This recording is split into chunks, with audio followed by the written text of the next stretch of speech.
আশা করি তোমরা প্রত্যেকেই ভালো আছো। আজকে আমরা 2024 সালের 30শে জানুয়ারিতে কী ইন্টারন্যাশনাল ইভেন্টস ঘটেছিল সেই সমস্ত বিষয় নিয়ে আলোচনা করছি। প্রথমে যে বিষয়টা রয়েছে সেটা হচ্ছে গিয়ে মার্টিস ডে, অলসো নোন অ্যাজ শহীদ দিবস, is observed in India on January 13 to commemorate the death of Mahatma Gandhi. Mahatma গান্ধীর মৃত্যু দিবসকে মাথায় রেখে 30শে জানুয়ারি প্রতি বছর জানুয়ারি মাসের 30 তারিখে শহীদ দিবস পালন করা হয়। অর্থাৎ ভারতের শহীদ দিবস পালন করা হয় 30শে জানুয়ারি। ভারতের শহীদ দিবস পালন করা হয় কবে? 30শে জানুয়ারি। Option number A is the correct answer. Next কি রয়েছে? Nitish Kumar takes oath as Bihar chief minister for records 9th time. Nitish Kumar বিহারের নবমবার মুখ্যমন্ত্রী পদে শপথ গ্রহণ করলেন, যেটা একটা রেকর্ড করার মতো। নবমবার বিহারের মুখ্যমন্ত্রী পদে শপথ গ্রহণ করলেন Nitish Kumar.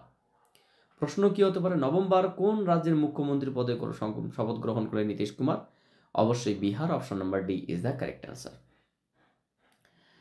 England will host the 2027 world test championship বা WTC ফাইনাল ইন জুন। 2027 সালের যে ওয়ার্ল্ড টেস্ট চ্যাম্পিয়নশিপ হবে তার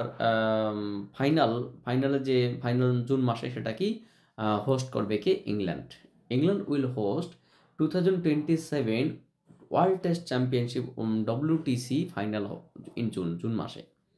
অর্থাৎ 2027-এর ওয়ার্ল্ড টেস্ট চ্যাম্পিয়নশিপের ফাইনাল ম্যাচ হোস্ট করবে ইংল্যান্ড। প্রশ্ন কি এখান থেকে হতে পারে? প্রশ্ন হচ্ছে 2027-এ world test championship final match host করবে কোন দেশ? England. Option number B is the correct answer. Nikita Malhotra a squadron leader. Nitika Malhotra a squadron leader of the Indian Air Force was awarded the Vayu Sena Medal for Gallantry. আচ্ছা, বায়ু সেনা model দ্বারা অ্যাওয়ার্ডে ভূষিত হলো কে? না, ইন্ডিয়ান এয়ার ফোর্সের স্কোয়াড্রন লিডার নিতিকা মালহোত্রা। দেখো, সম্প্রতি বায়ুসেনা মডেল দ্বারা সম্মানিত হলেন নিতিকা মালহোত্রা। প্রশ্ন কি হতে পারে? সম্প্রতি বায়ুসেনা মডেলে দ্বারা সম্মানিত হলেন কে? Nitika Malhotra. Option number C is the correct answer. Next information কি বলছে? NASA unveils aircraft that can travels faster that speed of sound. NASA একটা এয়ারক্রাফট লঞ্চ করলো যেটার স্পিড কি হবে? যার speed faster than the sound, মানে শব্দের থেকে দ্রুত বেগে চলবে। শব্দের গতির চেয়ে দ্রুত ভ্রমণ সক্ষম এয়ারক্রাফট উন্মোচন করলো নাসা। প্রশ্ন কি এখান থেকে হতে পারে? যে সম্প্রতি শব্দের গতির চেয়েও দ্রুত ভ্রমণ করতে সক্ষম এয়ারক্রাফট উন্মোচন করলো কে? NASA. Option number C is the correct answer. North east India's first a 100-bed yoga and naturopathy hospital will come up to Assam's Dibrugarh. আসামের ডিব্রুগড়ে এই প্রথম, উত্তর পূর্ব ভারতের আসামের ডিব্রুগড়ে এই প্রথম ন্যাচারোপ্যাথি হসপিটাল উন্মোচন করা হলো, যেটা কি 100খানা বেডের জন্য।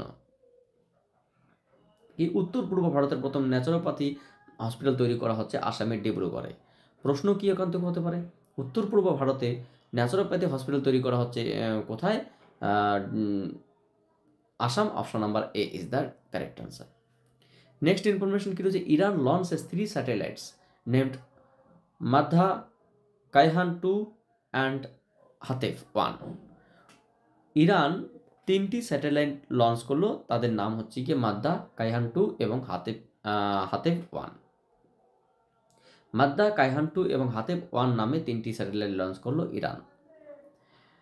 মাদ্দা, কাইহান 2 এবং হাতেফ নামে এই 3টি স্যাটেলাইট লঞ্চ করলো কোন দেশ? Iran. Option number D is the correct answer. Next information কি বলছে? Preeti Rajak has becomes the first female subedar of Indian army. ভারতীয় আর্মির প্রথম সুবিধার হলো কে প্রীতি রাজেক, মহিলা সুবিধার। আচ্ছা, ইন্ডিয়ার আর্মির প্রথম মহিলা সুবিধার হিসাবে নিযুক্ত হলেন কে? প্রীতি রাজক। প্রশ্ন কি ওখান থেকে হতে পারে? ইন্ডিয়ান আর্মি প্রথম মহিলা সুবিধার নিযুক্ত হলেন কে? Preeti Rajak. Option number A is the correct answer. Next কি বলছে? 7th Pariksha Pe Charcha 2024 held in New Delhi. New দিল্লিতে সপ্তম পরীক্ষা পে চর্চা 2024 অনুষ্ঠিত করা হলো। আচ্ছা, 7th পরীক্ষা পে চর্চা 2024 অনুষ্ঠিত হলো কোথায়? নিউ দিল্লিতে। প্রশ্ন কি এখান থেকে হতে পারে? 7th পরীক্ষা পে চর্চা 2024 অনুষ্ঠিত করা হলো কোথায়? New Delhi. Option number C is the correct answer. So today's last and final information, Dr. Nitya Anand, developer of the India's first oral contraceptive pill Savili, passes away at 99. 99 বছর বয়সে প্রথম অরাল কন্ট্রাসেপটিভ পিল সেহিলি যে ব্যক্তি প্রথম গর্ভনিরোধক, তার doctor Nityananda আনন্দ, তিনি মারা গেলেন। সম্প্রতি 99 বছর বয়সে মারা গেলেন ভারতের প্রথম অরাল গর্ভনিরোধক পিল সেহিলির আবিষ্কারক ডক্টর নিতিয়া আনন্দ। আচ্ছা, সম্প্রতি প্রয়াত ডক্টর নিতিয়া আনন্দ কে ছিলেন? গবেষক। Option number A is the correct answer. So আশা করি তোমরা প্রত্যেকে বুঝতে পারছো, বিষয়গুলোকে তোমরা রিহার্সাল করবে, কারণ বিভিন্ন এক্সামের জন্য এগুলোকে প্রিপেয়ার রাখতে হবে। So thank you for watching my video and wait for my next class.